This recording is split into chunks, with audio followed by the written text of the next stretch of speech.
श्री स्वामी समर्थ. स्वामी महाराज तुमच्या सर्व चांगल्या इच्छा पूर्ण करो ही स्वामींच्या चरणी प्रार्थना करते आणि आजच्या या नवीन व्हिडिओला सुरुवात करते. आषाढ महिन्याच्या अमावस्येलाच दीप अमावस्या असं म्हटलं जातं आणि यालाच काही भागांमध्ये गतहरी अमावस्या किंवा गटारी अमावस्या असं देखील म्हटलं जातं.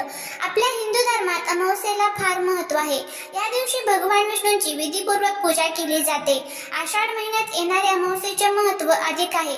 आषाढ महिन्यालाच आपण दीपपूजन करत असतो आणि यंदा चातुर्मासातील ही पहिलीच अमावस्या असणार आहे.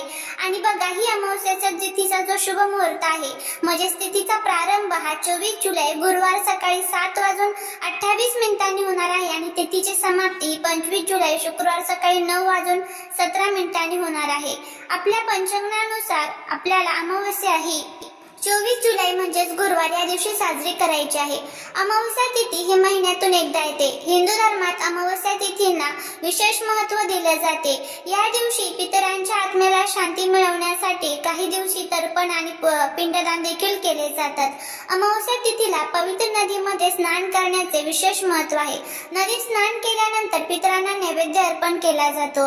आपल्याला या दिवशी दिव्यांची पूजा करायची असते. सकाळी घरातील दिवे समया निरंजन मोठे दिवे घासून पुसून स्वच्छ केले जातात. दिवे चकचकीत करून पाटावर मांडून त्यांची पूजा केली जाते. पाटाभोवती रांगोळी आणि फुलांची सजावट करून दिव्यांची पूजा केली जाते.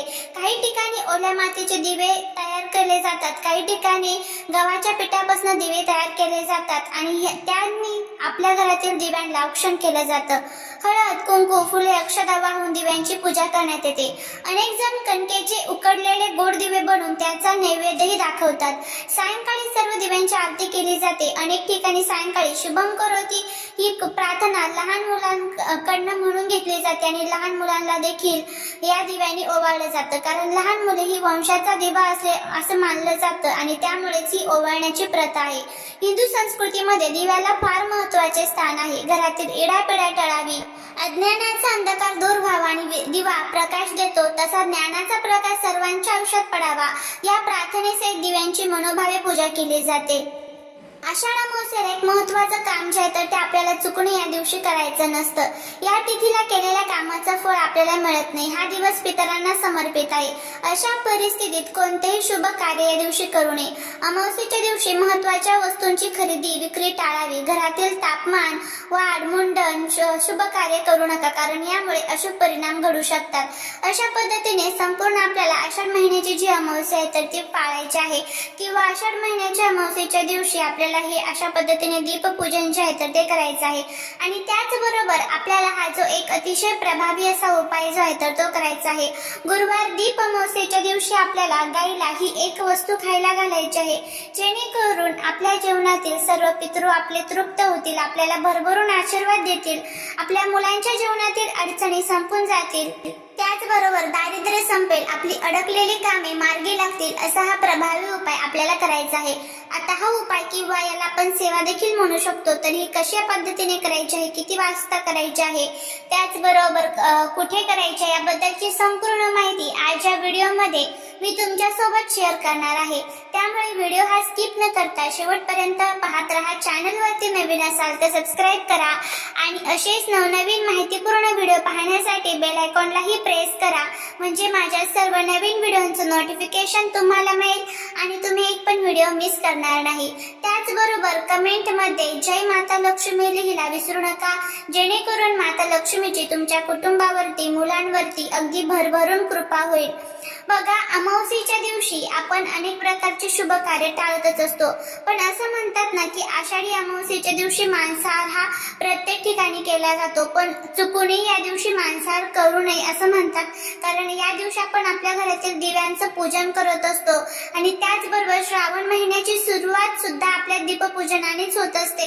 त्यामुळे या दिवशी चुकूनही मांसाहार जो आहे तर तो आपल्याला करायचा नसतो. हे महत्वाची चूक जी आहे तर ती आपल्याला टाळायची आहे. त्यानंतर आषाढी अमावस्येला आपण दिव्यांचं पूजन का करतो, कारण श्रावण महिन्याची जी सुरुवात होते तर त्या श्रावण महिन्यामध्ये अनेक प्रकारचे सण असतात आणि श्रावण महिन्याची सुरुवात ही दिव्यांच्या पूजनाने केली जाते. सर्व ठिकाणी लखलखीत प्रकाश असावा अशा पद्धतीने या दिव्यांचं पूजन केलं जातं.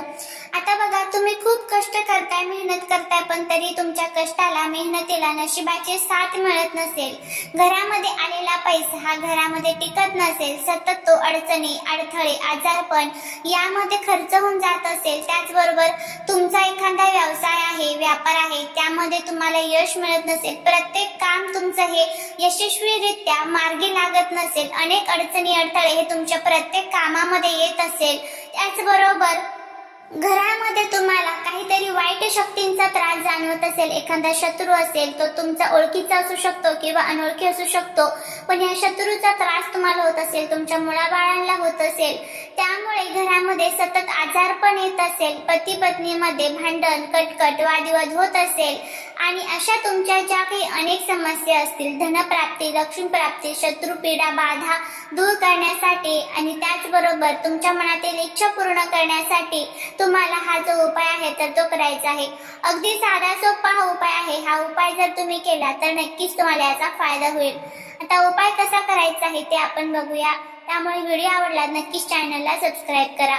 तर बघा, काय करायचं आहे तुम्हाला, या दिवशी सकाळी लवकर उठायचं आहे. आपल्या आंघोळीच्या पाण्यामध्ये आपल्याला थोडीशी हळद टाकून त्यानंतर आपल्याला आंघोळ करायची आहे. आपली रोजची जी काही देवपूजा असेल तर ती करून घ्यायची आहे आणि त्यानंतर आपल्याला हा उपाय करायचा आहे. गाईला आपण पुरातन काळापासूनच पूजत आलेलो आहोत. गाईची पूजा केल्यामुळे आपल्याला 33 कोटी देवी देवतांचा आशीर्वाद प्राप्त होतो. गाईची पूजा केल्यामुळे 33 कोटी देवी देवतांपर्यंत आपल्या मनातील ज्या काही इच्छा आहेत ना तर त्या पोचल्या जातात. गायीची उत्पत्ती ही समुद्र मंथनामधून झालेली आहे आणि गायीच्या पंचद्रव्य त्याच्यापासून अनेक प्रकारच्या ज्या वस्तू आहेत त्या देखील तयार केल्या जातात. त्यामुळे आपल्याला हा जो उपाय आहे तर तो खूप व्यवस्थितपणे करायचा आहे, जेणेकरून आपल्यावरती 33 कोटी देवी देवतांची कृपा प्राप्त होईल. तर तुम्हाला काय करायचं आहे, आपल्याला एक थोडंसं कणिक जे असतं ना तर ते मळून घ्यायचं आहे. कणिक मळत असताना त्यामध्ये मीठ तुम्हाला टाकायचं नाही, तर अळणी कणिक तुम्हाला मळायचं आहे. त्याच्यापासून तुम्हाला चपाती बनवून घ्यायची आहे. आता चपाती किती बनवायची आहे, आता तुम्ही छोट्याशा आकाराच्या इथे तुम्हाला चपात्या बनवायच्या आहेत, खूप जास्त मोठ्या बनवायची गरज नाहीये. अगदी नैवेद्याप्रमाणे आपण नैवेद्याला ज्या पद्धतीने चपाती बनवतो बघा, तर त्या पद्धतीने जरी बनवल्या तरीही चालते. आता जर तुमच्या घरामध्ये 4 व्यक्ती राहत असतील तर प्रत्येकाची एक चपाती, अशा पद्धतीने 4 चपात्या तुम्हाला बनवायच्या आहे. तुमच्या घरात जितके व्यक्ती आहेत तितक्या चपात्या तुम्हाला बनवायच्या आहे. त्यानंतर त्या चपात्या तुम्हाला एकावरती एक ठेवायच्या आहे. त्यावरती तुम्हाला थोडासा गूळ ठेवायचा आहे. तुम्हाला त्यावरती थोडंसं किसलेलं खोबरं ठेवायचं आहे आणि तुम्हाला त्यावरती थोडंसं हरभऱ्याची जी डाळ असते तर ती ठेवायची आहे. हरभऱ्याची डाळ नसेल तर केळ ठेवलं तरी चालेल किंवा मग हरभऱ्याची डाळ तुम्ही ठेवू शकता. दोन्हीही बुधग्रहाशी कारक आहे, त्यामुळे तुम्ही कोणताही एक पदार्थ त्यावरती ठेवू शकता. त्यानंतर हा नैवेद्य घ्यायचा आहे. तुमच्या आजूबाजूला जिथे कोठे गाय असेल त्या गायीजवळ जायचं आहे. गायीच्या 4ही पायांवरती तुम्हाला पाणी टाकायचं आहे. त्यानंतर गायीला तुम्हाला नमस्कार करायचा आहे. गायीच्या पाठीला स्पर्श करून तुमची जी काही इच्छा असेल तर ती इच्छा तुम्हाला तिथे व्यक्त करायची आहे आणि हा नैवेद्य गायीला खाऊ घालायचा आहे. त्यानंतर गायीला थोडंसं पाणी देखील पिण्यासाठी द्यायचं आहे.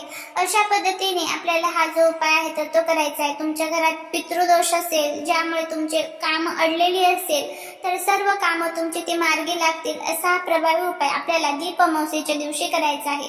अगदी साधा सोपा उपाय आहे, तुम्ही करून बघा. हा उपाय केल्यामुळे तुमचे कितीही वाईट दोष असू द्या तर ते दूर होतील. तुम्हाला आशीर्वाद मिळेल, मुलांच्या अडचणी संपून जातील, दारिद्र्य संपेल. करून बघा, फायदा होईल. झालेली सेवा ही महाराजांच्या चरणी रुजू करते. तुम्हाला जर हा व्हिडिओ आवडला असेल तर लाईक, शेअर आणि सबस्क्राईब करा.